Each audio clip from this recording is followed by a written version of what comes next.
সকালে ঘুম চোখ খুলে আড়মোড়া ভাঙতে ভাঙতে 2 কাপ গরম চা সহ আকাশ দেখাটা আমাদের দুজনেরই খুব প্রিয় একটা অভ্যেস। তবে আজ পর্দা সরিয়ে আকাশের এমন কালো মেঘ দেখে একটু ভয়ই হচ্ছিল। হিরণময়কে তো অফিস বেরোতে হবে, লাঞ্চ বক্সটা প্যাক করে ফেলেছি। এমন সাদামাটা লাঞ্চ বক্সই ও বেশি প্রেফার করে। আর এভাবেই আজকের মঙ্গলবার দিনটা শুরু হলো। Hello everyone, good morning. কেমন আছো সবাই? আশা করছি সবাই খুব ভালো আছো, আমরাও ভালো আছি। টার্ন দ্য পেজের আরেকটা নতুন অধ্যায়ে তোমাদের সবাইকে জানাচ্ছি সুস্বাগতম। এখন ঘড়িতে বাজছে সকাল 8:10। হিরণময় আজ 7:45 নাগাদ বেরিয়েছে। এখন যেহেতু বাইরে বৃষ্টি চলছে কন্টিনিউয়াস, তাই ও একটু আগে আগেই বেরিয়ে যায় যাতে সঠিক সময় পৌঁছতে পারে, আবার অফিস থেকে একটু চটপট যাতে বেরিয়েও পড়তে পারে। আগেই জানিয়েছিলাম যে এখান থেকে ওদের অফিস পর্যন্ত পৌঁছানোর একটা ব্যবস্থা রয়েছে, লাইক অফিস থেকে বাস প্রোভাইড করা হয়েছে, কিন্তু সেটা না এতদিন 7:45 ছাড়তো, বৃষ্টির জন্যই রাস্তায় জ্যাম হয়ে যায় বলে সেটা প্রায় 15-20 মিনিট আগে এখন ছাড়ে, মানে 7:30 নাগাদ। তো ওর পক্ষে না ওই 15 মিনিটটাই অনেক বেশি হয়ে যায়। তবে হ্যাঁ, ও চেষ্টা করে 8টা যাতে পেরিয়ে না যায়, মানে 7:30 বাসটা ছাড়লেও 7:30 থেকে 8টার মধ্যে স্কুটি নিয়ে হলেও বেরিয়ে যায়। আজকে সকাল থেকে বৃষ্টি প্রায় 2 দফার হয়ে গেছে। গতকাল থেকে বৃষ্টির জোরটা কিছুটা কম, রোদ উঠেছিল। এখন আজকে সারাদিন কেমন থাকবে তোমাদের সাথে নিশ্চয়ই শেয়ার করব।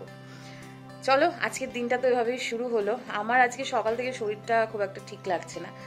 আই থিঙ্ক কোনো কারণে গ্যাস ফর্ম হয়ে গেছে, যে কারণে অসুবিধে হচ্ছে।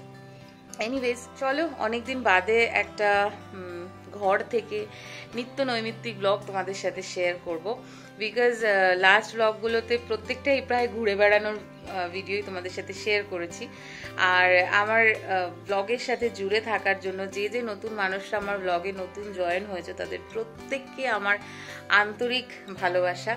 আশা করব আমার কন্টেন্টগুলো তোমাদের ভালো লাগবে, এবং অবশ্যই যারা আমার পরিবারের নতুন সদস্য হয়েছে, আমি তাদের সাথে যোগাযোগে থাকারই চেষ্টা করব। চলো, আজকের দিনটাকে তাহলে এভাবেই শুরু করি। তো আজকে সকালের ব্রেকফাস্টে পোহা বানিয়েছিলাম। তো এখানে একটুখানি পোহা রয়েছে, তো সেটা আমি খাবো, তবে এখন খাবো না, তাই আপাতত ঢাকা দিয়ে রাখা থাকুক, পরে খাবো। হিরণময় অফিস বেরিয়ে যাওয়ার পর আমি যেটা সব থেকে প্রথম কাজ করি সেটা হলো বিছানাটা গুছিয়ে ফেলি। একটু ক্রিজ বিছানার চাদরে আমার পছন্দ হয় না, আমার খুব অস্বস্তি হয়। আর তারপর সোফার চাদরটাকেও ঝেড়ে পুছে সুন্দর করে কুশনগুলো দিয়ে সাজিয়ে ফেলি। আজ কুশনটা গোছাতে গিয়ে মনে হলো এই কুশনটারও বেশ বয়স হয়ে গেছে, এবার বদলে ফেলতে হবে। স্নান টান সেরে নিয়েছি আর চলে এসেছি রান্নাঘরে। আজকে একটু পনির রান্না করব, ইচ্ছে হয়েছে। যদিও শনিবার করে আমাদের বাড়িতে পনির খাওয়াই হয়, যেহেতু নিরামিষ খাই আমরা শনিবার দিনটায়। তবে আজকে একটু ইচ্ছে করছিল হঠাৎ করেই, হয়তো ওয়েদারের জন্য কিংবা যাই হোক, নিরামিষ খাওয়া অন্যান্য খাবারগুলোর মাঝখানে এটা খুব প্রিয় বলেই।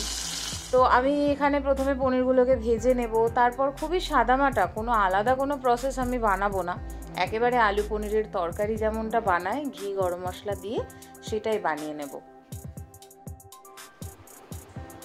তোমাদের সাথে আজকে শেয়ার করব আমার ফ্রি টাইমে বা মি টাইমে আমি ঠিক কী করি। অনেক রকম আর্টের কাজ করতেই আমি ভালোবাসি, আর আসন বোনার কাজটা সেলাই ফোড়াইয়ের মধ্যে আমার সব থেকে প্রিয় কাজ। অনেক দিন বাদে এই আসনের কাজটা শুরু করেছি, দেখা যাক কতদিনে শেষ হয়। এই সব করতে করতে কখন যে সন্ধে গড়িয়ে যায় বুঝতে পারি না। আজও তেমনই হয়েছে। হিরণময় অফিস থেকে ফিরেও এসেছে। আর এটা হচ্ছে আমাদের আরেকটা নতুন ফার্নিচার, কফি টেবিলের সাথেই এটা আমাদেরকে ডেলিভারি দিয়েছিল। এটা আমি রান্নাঘরে স্টোরেজের জন্য নিয়েছি, যেটা হিরণময় শুরু করেছে সেটিং করা। যখন কমপ্লিট হয়ে যাবে তোমাদের সাথে নিশ্চয়ই শেয়ার করব। মানে ধরো একটা পেঁয়াজ, সেটাকে একটু এরকমভাবে মাখিয়ে নিয়েছি, আর আমি অল্প জল দিয়েছি, কারণ পেঁয়াজ দিয়ে মাখালে না অলরেডি পেঁয়াজের জলটা বেরোয়। তো এখন আমি এরকম ছোট্ট ছোট্ট করে বানাবো, দোকানের মতো তো বড় বড় বানাবো না, কারণ বাড়িতে অল্প এরকম পাতলা পাতলা করে ভাজলে এটার টেস্টি বেশি হয়। আর খাওয়ার জন্য একজন তো রয়েই, আরেকজন এসেও গেছে বাড়িতে এই গন্ধে। কি করব, এত সুন্দর গন্ধ রাস্তার থেকে পাওয়া যায়। সন্ধ্যের জলখাবারে আজ মুড়ির সাথে পেঁয়াজি নামের চা খানা তো বেশ জমেছিল, তবে চা কিন্তু আমরা অনেকটা পরে খেয়েছি। পিছনে ওই অর্ধেক বানিয়ে রাখা ক্যাবিনেটটা দেখতে পাচ্ছ, হিরণময় বসে বসে সময় নিয়ে ওটিই বানাচ্ছিল।